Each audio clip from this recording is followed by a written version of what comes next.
Hi friends, പുതിയൊരു വീഡിയോയിലേക്ക് എല്ലാവർക്കും സ്വാഗതം. ഭാവനയെ കാണാതായതിൻ്റെ പിന്നിൽ ജയനിർമ്മല തന്നെയാവുമെന്ന് അനിരുദ്ധൻ അജയനോട് ഫോണിലൂടെ സംസാരിക്കുകയാണ് കേട്ടോ. അത് സ്പീക്കറിലിട്ട് കേൾക്കുന്ന സൂര്യയ്ക്കും ചെറിയ സംശയം വരികയാണ്. അപ്പോൾ മനഃപൂർവ്വം അനിരുദ്ധൻ അവരുടെ ഉള്ളിൽ ഒരു സംശയം ഇട്ട് കൊടുക്കുകയാണ്. സൂര്യയും ദേവനും ജയനിർമ്മലയെ നോക്കുകയാണ് കേട്ടോ. അപ്പോൾ ജയനിർമ്മല ഞാനല്ല എന്നുള്ള ഭാവത്തിൽ അറിയില്ല എന്നുള്ള ഭാവത്തിലാണ് കേട്ടോ സൂര്യയും ദേവനെയും നോക്കുന്നത്. എന്നിട്ട് അനിരുദ്ധൻ പറയാണ്, നിന്റെ മകളെ മാനസയെ കൊണ്ട് സൂര്യയെ കല്യാണം കഴിപ്പിക്കാൻ വേണ്ടി നോക്കിയതും ഭാവനയെ ഇല്ലാതാക്കാൻ നോക്കിയതും എല്ലാം തന്നെ അവരല്ലേ. അപ്പൊ പിന്നെ കള്ളൻ കപ്പലിൽ തന്നെ ഉണ്ടാകുമെന്ന് നീ പറഞ്ഞേക്ക് എന്ന് പറഞ്ഞ് ഫോൺ വെക്കുകയാണ് കേട്ടോ. അങ്ങനെ അനിരുദ്ധൻ ജയനിർമ്മലയ്ക്കിട്ട് ഒരു പണി കൊടുക്കുകയാണ്. അങ്ങനെ ഫോൺ വെച്ച ശേഷം സൂര്യ ജയനിർമ്മലയോട് പറയുകയാണ്, അമ്മേ, ഭാവനയെ കാണാതായതിൻ്റെ പിന്നിൽ നമ്മുടെ അടുത്ത ബന്ധുക്കൾ ആരാണെങ്കിലും ശരി, ഞാൻ അവരെ വെറുതെ വിടില്ല എന്ന് പറഞ്ഞ് ദേഷ്യപ്പെട്ട് സംസാരിച്ചിട്ട് പുറത്തേക്ക് പോവുകയാണ്. അപ്പോൾ ജയനിർമ്മല മോനെ സൂര്യ എന്ന് പറഞ്ഞ് വിളിക്കുകയാണ് കേട്ടോ. ഞാനൊന്നും അറിഞ്ഞിട്ടില്ല എന്ന് പറയാൻ വേണ്ടിയിട്ട്. പക്ഷേ സൂര്യ അതൊന്നും കേൾക്കാൻ കൂട്ടാക്കുന്നില്ല. അങ്ങനെ ദേവൻ പറയുകയാണ്, ഇനിയിപ്പോൾ നീ തന്നെ എല്ലാം അനുഭവിച്ച് എല്ലാവരെയും ഇവിടേക്ക് വിളിച്ചു കയറ്റിയപ്പോൾ ഞാൻ നിന്നോട് പറഞ്ഞതല്ലേ, നീ ഒറ്റ തന്നെ എല്ലാം അനുഭവിച്ചോ എന്ന് പറഞ്ഞ് ദേവനും റൂമിലേക്ക് പോവുകയാണ്. അപ്പോൾ ജയനിർമ്മല അജയനോടും പ്രസീതയോടും ഒരക്ഷരം പോലും മിണ്ടാതെ സങ്കടപ്പെട്ട് റൂമിലേക്ക് പോവുകയാണ്. ഈ സമയം ഗായത്രിയും ഭാനുവും കൂടിയിട്ട് അമ്പലത്തിൽ ചെന്ന് മനസ്സുരുകി പ്രാർത്ഥിക്കുകയാണ് കേട്ടോ. അങ്ങനെ പ്രാർത്ഥിക്കുന്നതിൻ്റെ ഇടയിൽ ഗായത്രിക്ക് പെട്ടെന്ന് ഓർമ്മ വരികയാണ് കൈനോട്ടക്കാരി പറഞ്ഞ ആ കാര്യം. അപ്പോൾ ഗായത്രി, ആ കൈനോട്ടക്കാരി ഇവിടെ ഉണ്ടോന്നാവോ, എങ്കിൽ എൻ്റെ മോൾ എവിടെയുണ്ടെന്ന് അവർ പറഞ്ഞു തന്നാലും മനസ്സിൽ കരുതിയിട്ട് അമ്പലത്തിൽ മുഴുവനും അങ്ങ് തിരയുകയാണ് കേട്ടോ. അപ്പോൾ ഭാനു ചോദിക്കുന്നുണ്ട്, അമ്മ എന്താണ് ഈ തിരയുന്നത്, അമ്മ എവിടേക്കാണ് ഓടുന്നത് എന്നൊക്കെ ചോദിക്കുകയാണ്. അപ്പോൾ ഗായത്രി പറയുകയാണ്, ഞങ്ങൾ അന്ന് ഇവിടേക്ക് വന്ന സമയത്ത്, ഞാനും ഭാവനയും ഇവിടേക്ക് വന്ന സമയത്ത് ഒരു കൈനോട്ടക്കാരി ഉണ്ടായിരുന്നു. അവർ ഞങ്ങളോട് പറഞ്ഞതായിരുന്നു ഒന്ന് സൂക്ഷിക്കണം എന്നുള്ളത്. എനിക്ക് അവരെ ഒന്ന് കാണണം, അവരെ എവിടെയാണാവോ, എൻ്റെ മോൾ എവിടെയുണ്ടെന്ന് അവരോട് ചോദിച്ചാൽ ചിലപ്പോൾ പറഞ്ഞു തന്നെങ്കിലോ എന്ന് പറഞ്ഞിട്ടാണ് കേട്ടോ അവിടെയൊക്കെ തിരയുന്നത്. അങ്ങനെ ഭാനുവും ഗായത്രിയും കൂടി അവിടെയൊക്കെ ഓടി നടന്ന് തിരയുകയാണ്. അപ്പോഴൊന്നും അവിടെയൊന്നും കൈനോട്ടക്കാരിയെ കാണുന്നില്ല. അങ്ങനെ അവിടെ വന്നിരിക്കുന്ന പ്രാർത്ഥിക്കാൻ വേണ്ടി വന്നിരിക്കുന്ന ആളുകളോടൊക്കെ ചോദിക്കുകയാണ്. അപ്പോൾ അവരൊക്കെ പറയുകയാണ് ഞാൻ കണ്ടിട്ടില്ല എന്ന്. അങ്ങനെ ഗായത്രി അതുവഴി ഓടി നടന്ന് അന്വേഷിക്കുകയാണ് കേട്ടോ. അപ്പോഴാണ് ഗായത്രിയുടെ കണ്ണിൽ കൈനോട്ടക്കാരി അവിടെ ഇരിക്കുന്നത് കാണുന്നത്. അങ്ങനെ ഗായത്രി ഓടി ചെല്ലുകയാണ് കേട്ടോ. എന്നിട്ട് അമ്മയെ എന്ന് കരഞ്ഞുകൊണ്ട് വിളിക്കുകയാണ് കേട്ടോ. അപ്പോഴത്തേക്കും കൈനോട്ടക്കാരി പറയുകയാണ്, നല്ല ടെൻഷനിലാണല്ലോ. ഗായത്രി ചോദിക്കുകയാണ്, എന്നെ ഓർമ്മയുണ്ടോ, ഞാനും എൻ്റെ മോളും പോകുന്ന സമയത്ത് നിങ്ങൾ എന്നെ തടഞ്ഞു നിർത്തി സംസാരിച്ചില്ല, അത് സത്യം തന്നെയാണ് എന്ന് പറയട്ടെ. അപ്പോൾ കൈനോട്ടക്കാരി ഭാനുവിനെ കണ്ടിട്ട് പറയാണ്, ഇത് നിങ്ങളുടെ ഇളയ മകളാണല്ലേ എന്ന് ചോദിക്കുകയാണ് കേട്ടോ. അതുകൂടി കേട്ടപ്പോൾ ഗായത്രി ചോദിക്കുകയാണ്, എൻ്റെ മോളെ ഇപ്പോൾ കാണാനില്ല അമ്മേ, എൻ്റെ മോൾ ഇപ്പോൾ എവിടെയാണ് ഉള്ളത് എന്ന് ഒന്ന് പറഞ്ഞു തരുമോ എന്ന് കരഞ്ഞുകൊണ്ട് ചോദിക്കുകയാണ് കേട്ടോ. അപ്പോൾ കൈനോട്ടക്കാരി പറയാണ്, ഞങ്ങൾക്ക് അത് പറഞ്ഞു തരാനുള്ള ഒരു അനുവാദവുമില്ല, പക്ഷേ ഞാൻ ഒരു കാര്യം പറയാം, നിങ്ങളുടെ മോൾ ഏറ്റവും കൂടുതൽ ആഗ്രഹിച്ചത് ഈ അമ്മയുടെ കണ്ണുകൾ നിറയരുത്. അത്രയ്ക്ക് നല്ല മനസ്സിൻ്റെ ഉടമയാണ് നിങ്ങളുടെ മകൾ. നിങ്ങളുടെ മകളെ ഓർത്ത് നിങ്ങൾക്ക് ഒരിക്കലും ദുഃഖിക്കേണ്ടി വരില്ല എന്ന് മാത്രമാണ് എനിക്ക് പറയാനുള്ളത്. നിങ്ങളുടെ മകൾക്ക് ഒരു പ്രത്യേക കഴിവുണ്ട്. നിങ്ങളുടെ മകൾ ഏത് പ്രതിസന്ധിയിലും തരണം ചെയ്ത് അവൾ തിരിച്ചെത്തുക തന്നെ ചെയ്യും. ഒരിക്കലും ഈ അമ്മയ്ക്ക് തീരാ ദുഃഖമായി മാറില്ല എന്ന് പറയാണ്. അങ്ങനെ ഭാവന തിരിച്ചെത്തും എന്ന് തന്നെയാണ് കേട്ടോ കൈനോട്ടക്കാരി പറയുന്നത്.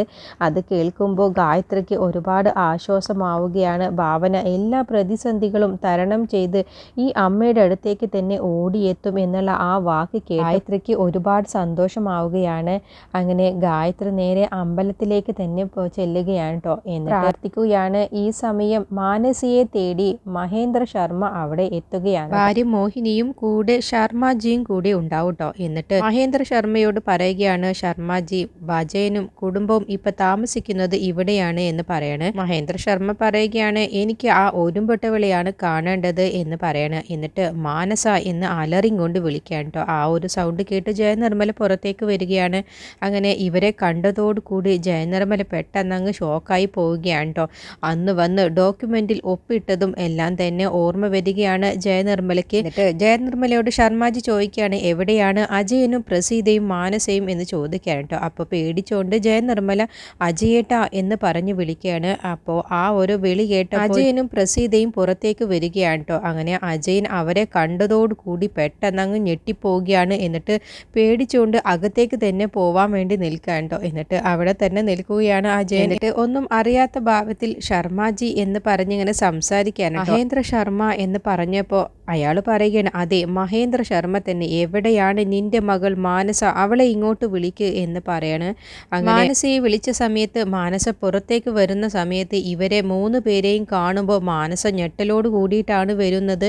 എൻ്റെ കള്ളത്തരമൊക്കെ ഇനി പിടിക്കപ്പെടുമോ എന്നുള്ള ഭയത്തിലാണ് കേട്ടോ മാനസ വരുന്നുണ്ടാവുക. മാനസയെ കണ്ടതോടുകൂടി മഹേന്ദ്ര ശർമ്മ മാനസയുടെ മുടിക്ക് കുത്തിപ്പിടിക്കുന്നൊക്കെ ഉണ്ട് കേട്ടോ. അപ്പോൾ അത് കാണുന്ന സമയത്ത് ജയനിർമ്മലയൊക്കെ തടയുകയാണ്, അജയനും പ്രസീതയൊക്കെ തടയുകയാണ്. എന്നിട്ട് ചോദിക്കുകയാണ്, എൻ്റെ മകൻ സുനിൽ എവിടെ എന്ന് ചോദിക്കുമ്പോൾ എനിക്കറിയില്ല, ഞാൻ കണ്ടിട്ടില്ല എന്ന് പറഞ്ഞ് മാനസ കരഞ്ഞുകൊണ്ട് അവരുടെ മുന്നിൽ പറയുകയാണ്. അപ്പോൾ ആ ഒരു ബഹളം കേട്ട് ദേവൻ പുറത്തേക്ക് വരികയാണ്. എന്നിട്ട് മാനസയെ അവരുടെ കയ്യിൽ നിന്നും അങ്ങ് മാറ്റുകയാണ് കേട്ടോ. എന്നിട്ട് ചോദിക്കുകയാണ്, നിങ്ങൾക്ക് എന്തെങ്കിലും ചോദിക്കാനുണ്ടെങ്കിൽ അത് ഇങ്ങനെയാണോ ചോദിക്കേണ്ടത് എന്നങ്ങ് ദേഷ്യപ്പെട്ട് ചോദിക്കുകയാണ് കേട്ടോ. അപ്പോൾ മഹേന്ദ്ര ശർമ്മ ഭാര്യ മോഹിനിയും കൂടി പറയുകയാണ്, എൻ്റെ മകൻ സുനിൽ എവിടെയാണെന്നുള്ളത് ഇവൾക്ക് മാത്രമാണ് അറിയുകയുള്ളൂ. അവനെ 2 ആഴ്ചയായിട്ട് കാണാനില്ല. അവനും ഇവളും തമ്മിൽ ബന്ധമുണ്ട് എന്ന് അറിഞ്ഞിട്ടാണ് ഞങ്ങൾ ഇവിടേക്ക് വന്നിട്ടുള്ളത്. അതിനുള്ള എല്ലാ തെളിവുകളും ഞങ്ങൾക്ക് കിട്ടിയിട്ടുണ്ട് എന്ന് പറയാണ്. അങ്ങനെ അവർ തമ്മിൽ അങ്ങോട്ടും ഇങ്ങോട്ടും സംസാരവും പ്രശ്നവും ഒക്കെ ആകുന്ന സമയത്താണ് ദേവൻ അവിടേക്ക് വരുന്നത്. അങ്ങനെ മഹേന്ദ്ര ശർമ്മയെ തള്ളി മാറ്റുകയാണ്. ഇവിടെ ആരും ചോദിക്കാനും പറയാനും ഇല്ല എന്ന് കരുതിയോ എന്നൊക്കെ ചോദിക്കുകയാണ്. അപ്പോഴത്തേക്കും മഹേന്ദ്ര ശർമ്മ വന്ന് ദേവന്റെ കരണം നോക്കി ഒന്നങ്ങ് പൊട്ടിക്കുകയാണ്. അപ്പോൾ ദേവനും വിട്ടുകൊടുക്കുന്നില്ല. ദേവനും തിരിച്ചു മഹേന്ദ്ര ശർമ്മയെ അടിക്കുകയാണ് കേട്ടോ. അപ്പോഴത്തേക്കും ശർമാജിയും ദേവനെ അടിക്കുകയാണ്. അപ്പോൾ ദേവനും തിരിച്ച് അടിക്കുകയാണ് കേട്ടോ. നിങ്ങൾ എന്ത് കരുതി, ഇവിടെ ആരുമില്ല എന്നാണോ നിങ്ങൾ കരുതിയത് എന്ന് ചോദിച്ചിട്ട്, ഞങ്ങൾ ഇവിടേക്ക് വന്നത് ഞങ്ങളെ മോനെ കുറിച്ച് അറിയാൻ വേണ്ടിയിട്ടാണ്. ഞങ്ങളുടെ മോൻ ദുബായ് നേരെ വന്നത് തിരുവനന്തപുരത്തേക്കാണ്. അതിനുള്ള തെളിവുണ്ട് ഞങ്ങളുടെ കയ്യിൽ എന്ന് പറഞ്ഞ് മോഹിനി ആ തെളിവ് കാണിച്ചു കൊടുക്കാൻ കേട്ടോ. എന്നിട്ട് പറയുകയാണ്, ഞങ്ങളുടെ മകനും ഇവളും തമ്മിൽ 6 മാസത്തോളമായിട്ട് ബന്ധമുണ്ടെന്നും കാണാറുണ്ടെന്നും അറിഞ്ഞിട്ട് തന്നെയാണ് ഞങ്ങൾ ഇവിടേക്ക് വന്നിട്ടുള്ളത് എന്ന് പറയാണ്. അപ്പോൾ അജയനും പ്രസീതയും പറയാണ്, നിങ്ങൾക്ക് ഈ കിട്ടിയ അറിവ് തെറ്റാണ്. എൻ്റെ മകളും ഞങ്ങളും ഒന്നും തന്നെ സുനിൽ ശർമ്മയെ പിന്നെ കണ്ടിട്ടില്ല. ഞങ്ങൾ ദുബായിൽ നിന്നും വന്നതിന് ശേഷം ഇതുവരെയും കണ്ടിട്ടില്ല എന്ന് പറയട്ടോ. അപ്പോൾ മഹേന്ദ്ര ശർമ്മ പറയാണ്, നിങ്ങൾ കണ്ടിട്ടില്ലായിരിക്കും, പക്ഷേ ഈ നിൽക്കുന്ന മാനസ ഇവൾ കണ്ടിട്ടുണ്ട്. അതിനുള്ള തെളിവും ഞങ്ങളെ കയ്യിലുണ്ട്. ഇവൾ പലതവണ സുനിലിനോട് സംസാരിച്ചതും നേരിട്ട് കണ്ടതും എല്ലാം ഞങ്ങൾക്ക് തെളിവ് സഹിതം കിട്ടിയത് കൊണ്ടാണ് ഞങ്ങൾ ഇവിടേക്ക് വന്നിട്ടുള്ളത്. ഇപ്പോൾ ഞങ്ങളുടെ മോനെ 2 ആഴ്ചയായിട്ട് കാണാനില്ല. അവൻ എവിടെയാണെന്നുള്ളത് ഇവൾക്കറിയാമെന്ന് പറയട്ടോ. അപ്പോൾ ജയനിർമ്മല പറയണം, നിങ്ങൾ എന്തറിഞ്ഞിട്ടാണ് ഈ പറയുന്നത്? ഇവൾക്ക് അറിയില്ല എന്നല്ലേ നിങ്ങളോട് പറഞ്ഞത്?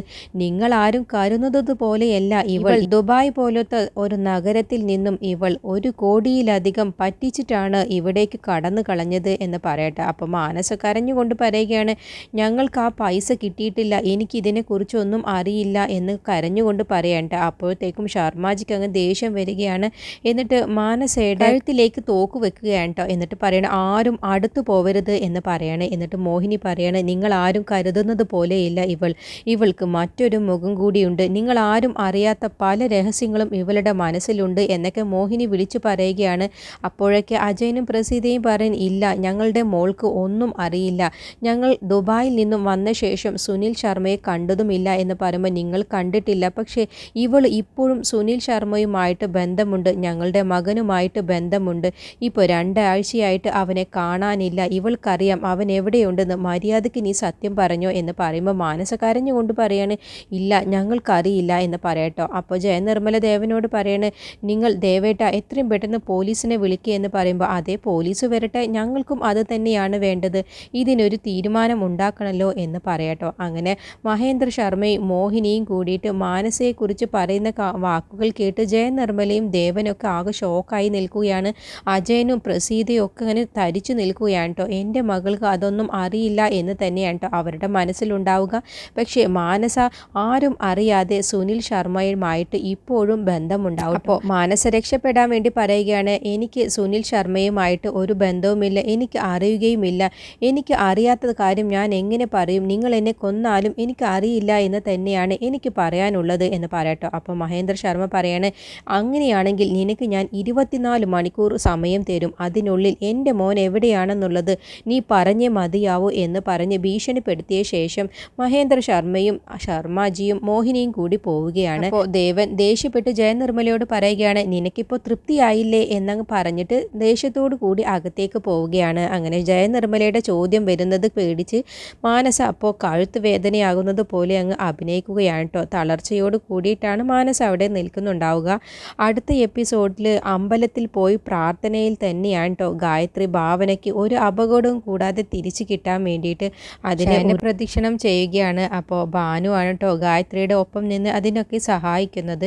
അങ്ങനെ എല്ലാ പ്രാർത്ഥനയും കഴിഞ്ഞ ശേഷമാണ് വീട്ടിലേക്ക് എത്തുന്നത്. എന്നിട്ട് ഗായത്രി വീട്ടിലെത്തിയ ശേഷവും പൊട്ടിക്കരയുകയാണ് കേട്ടോ ഭാവനയെക്കുറിച്ച് ഓർത്ത്. അപ്പോഴത്തേക്കും അവിടേക്ക് സൂര്യ വരികയാണ്. എന്നിട്ട് സൂര്യയെ കണ്ടതോടുകൂടി ഭാവനയുടെ കാര്യം ചോദിച്ചറിയുകയാണ്. എന്തായി മോനെ, എൻ്റെ മോളിന് വല്ല വിവരവും കിട്ടിയോ എന്നൊക്കെ ചോദിക്കുമ്പോൾ അമ്മ ഇങ്ങനെ ടെൻഷൻ ആവരുത്, എൻ്റെ മനസ്സ് പറയുന്നു ഭാവന ഇവിടെ നമ്മുടെ തൊട്ടരികിൽ എവിടെയോ ഉണ്ടെന്ന് എൻ്റെ മനസ്സ് പറയുന്നു എന്നൊക്കെ ഗായത്രിയോട് പറയുകയാണ്. ഭാവനയെ തട്ടിക്കൊണ്ടുപോയതിൻ്റെ പുറകിൽ മാനസയും സുനിൽ ശർമ്മയും തന്നെയായിരിക്കും കേട്ടോ. സുനിൽ ശർമ്മയും മാനസയും കൂടി കളിക്കുന്ന കളിയായിരിക്കും. ഭാവനയെ തട്ടിക്കൊണ്ടുപോയി സൂര്യയുടെ കയ്യിൽ നിന്നും ഒരുപാട് ലക്ഷങ്ങൾ വാങ്ങണം എന്നാണ് കേട്ടോ അവരുടെ മനസ്സിലുണ്ടാകുന്ന ഉദ്ദേശം. മാനസയുടെ വയറ്റിൽ വളരുന്ന കുഞ്ഞിൻ്റെ അച്ഛനും സുനിൽ ശർമ്മ തന്നെയായിരിക്കും. ഇനി ആ രഹസ്യങ്ങളൊക്കെ പുറത്താവാൻ പോകുന്നതേ ഉള്ളൂ. മാനസ ശരിക്കും ഗർഭിണി ആയതിൻ്റെ ശേഷമായിരിക്കും സരോഗസി വഴിയുള്ള ഗർഭധാരണത്തിന് ഒരുങ്ങിയിട്ടുണ്ടാവുക. അപ്പോൾ ഡോക്ടറും മാനസയും തമ്മിൽ ഒത്തുകളിച്ച ശേഷമാണ് ജയനിർമ്മലയെ കൊണ്ട് സരോഗസി വഴിയാണ് മാനസ ഗർഭിണിയായത് എന്ന് വരുത്തി തീർക്കുകയാണ് കേട്ടോ അങ്ങനെ വിശ്വസിപ്പിച്ചിട്ടുണ്ടാവുക.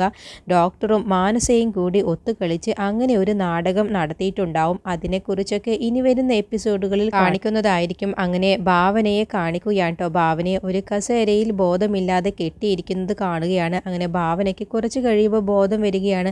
അപ്പോഴാണ് ഇനി സുനിൽ ശർമ്മ ഭാവനയുടെ അടുത്തേക്ക് വരിക കേട്ടോ. അങ്ങനെ ഭാവന ചോദിക്കുകയാണ്, നിങ്ങൾ ആരാണ്, എന്തിനാണ് എന്നെ ഇവിടെ കെട്ടിയിട്ടിട്ടുള്ളത് എന്നൊക്കെ ചോദിക്കുമ്പോൾ സുനിൽ ശർമ്മ ഇനി പറയുകയാണ്, പണത്തിന് വേണ്ടിയിട്ടാണ് നിന്നെ ഇവിടേക്ക് തട്ടിക്കൊണ്ടു വന്നിട്ടുള്ളത്. നിന്റെ സൂര്യയുടെ കയ്യിൽ നിന്നും പറഞ്ഞ തുക ഞങ്ങൾ വാങ്ങിച്ചിരിക്കും എന്നതിൻ്റെ ശേഷം മാത്രമാണ് നിന്നെ ഇവിടെ നിന്നും പറഞ്ഞയക്കുകയുള്ളൂ എന്ന് പറയണം. അങ്ങനെ സുനിൽ ശർമ്മയും മാനസയും തമ്മിലുള്ള അടുപ്പമൊക്കെ ഇനി ഭാവനയ്ക്ക് മനസ്സിലാവുകയാണ്. ദേവൻ ജയനിർമ്മലയോട് പറയുകയാണ്, നീ എപ്പോഴൊക്കെ ഭാവനയെ ഉപദ്രവിക്കാൻ വേണ്ടി നോക്കിയിട്ടുണ്ടോ, അവളുടെ മനസ്സ് വേദനിപ്പിച്ചിട്ടുണ്ടോ, അപ്പോഴൊക്കെ ഈ വീട്ടിൽ ഓരോ കഷ്ടകാലങ്ങളും വന്നിട്ടുണ്ട്. അത് നീ ഓർത്തു വെച്ചോ എന്ന് ജയയോട് പറയാൻ കേട്ടോ. അത് കേൾക്കുമ്പോൾ അത് ദേവേട്ടൻ പറഞ്ഞത് സത്യം തന്നെയാണ്. ഞാൻ ഭാവനയെ എന്തൊക്കെ അവഗണന ചെയ്താലും അതിനൊക്കെ എനിക്ക് തിരിച്ചടി കിട്ടാറുണ്ട് എന്നൊക്കെ ആ സമയത്ത് ജയനിർമ്മല ചിന്തിക്കുകയാണ്.